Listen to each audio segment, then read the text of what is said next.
Now, um, to make a plan of action here, what I normally do is most professional artists will think in a grayscale. We don't think in color. That's the last thing we think about. Color is, we put color in a painting. Yeah, that's why I'm going to goof around a little bit more, Val, just to get some time. For us, color is the last thing that we put into a painting.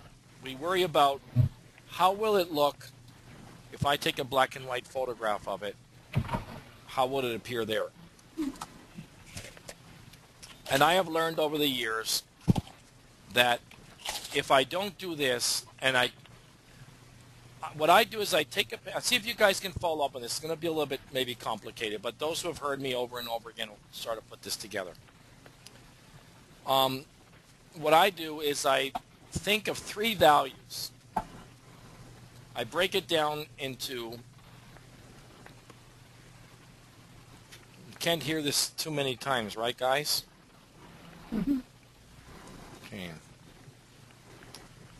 Let me bring up the little value scale here. Okay. I visualize a painting basically in... Okay, I'm going to mute all of you. Okay, there you go. Now, nobody's talking anyway. So what I do is I break it up into, you can see four values here, right? And you go from, none of them it's white, none of them is black. They're four values. They're four grays, ranging from a lighter gray here where you see the hand to a darker gray. Theoretically, there are six values, which is white and black, but you don't use white and black in a painting for reasons that we've already discussed. And if you are going to use whites, then you have to limit those. But we're not going to get into that now, right now. We're just going to think about the most important values. Actually, this should be a little bit darker here.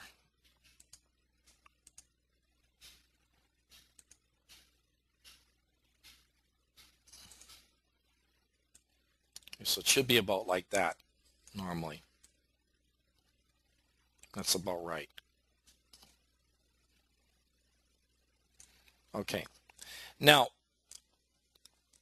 what I do is this value over here, the dark one, I don't put that in a mass in a painting. Now, what do I mean by a mass? A mass would be a large area that you group together like a herd of sheep. You don't think about the sheep, you think about the herd of sheep. Okay? So let's say right over here,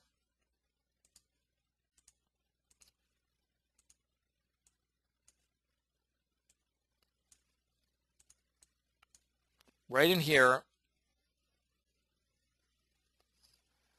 this becomes a mass. In other words, I'm not thinking, oh, there are a bunch of trees. What I do is I group them together in one big mass.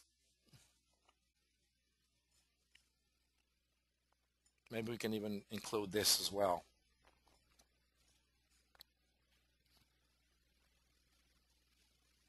Okay.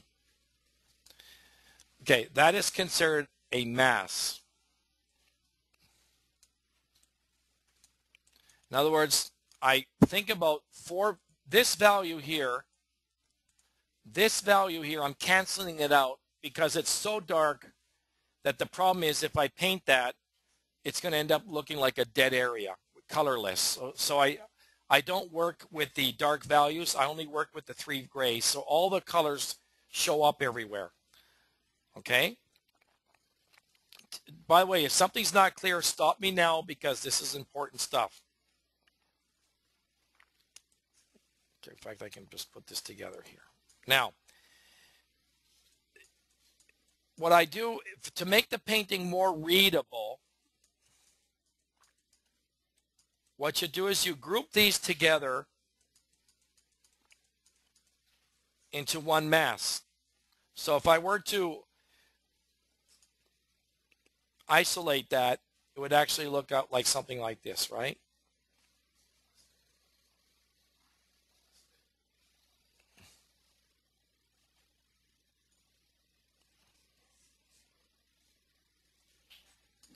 Okay, that's a mass. So far, so good. Clear as a crystal clear, guys.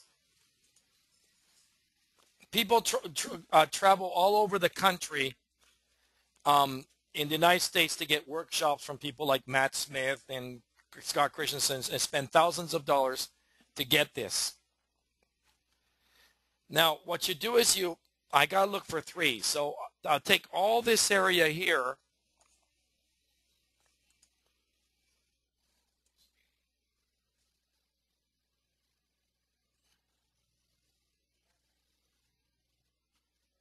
And that's another mass. In other words, you don't worry about the little stones. You don't worry about the little variations in value. You group it all together into a mid that mass. Then finally, we have mass 1 here, which is this. In other words, what you do is you round off the black sheep, the gray sheep, and the white sheep, even though they're scattered all over the place.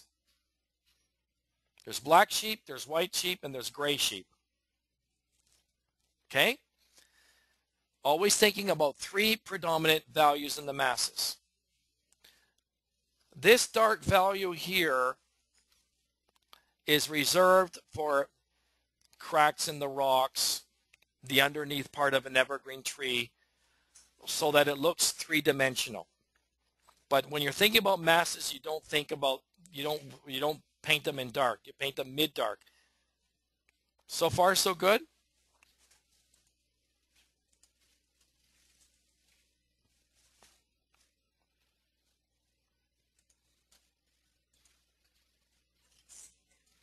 Did.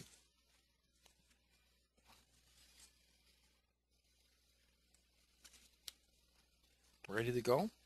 I don't have any cards. I can take them later. So are you going to go to the gallery right now? I won't be able to go. I'm going to be painting all afternoon. Yeah, it's a better review here. Okay, now it helps you to visualize. If you put, the problem is if you put a dark here, and then a dark there, and then a dark there, and a dark there, and a light there, and a light there, and a light there, the light there. What's going to happen is that the eye is going to hop, it's going to create a whole bunch of jelly beans of distraction in the painting. Not a good idea. So what we do is we can do whatever you want with color, but you keep, the trick is to keep the values within the mass to about the same, as much as you can. So if I were to average it out, remember I have this here.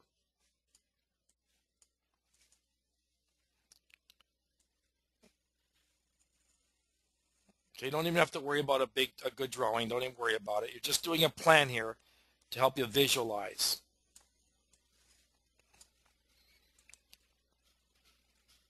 Okay, so just, ballparking, do this as a ballpark here.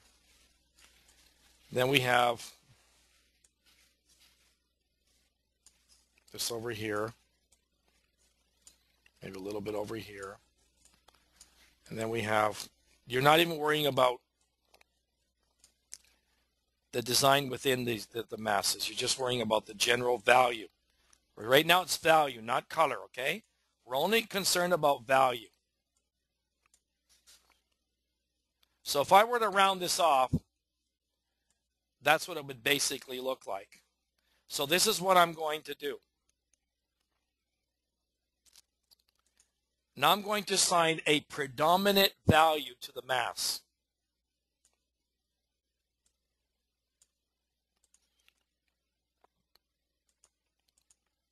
That's a mid-dark.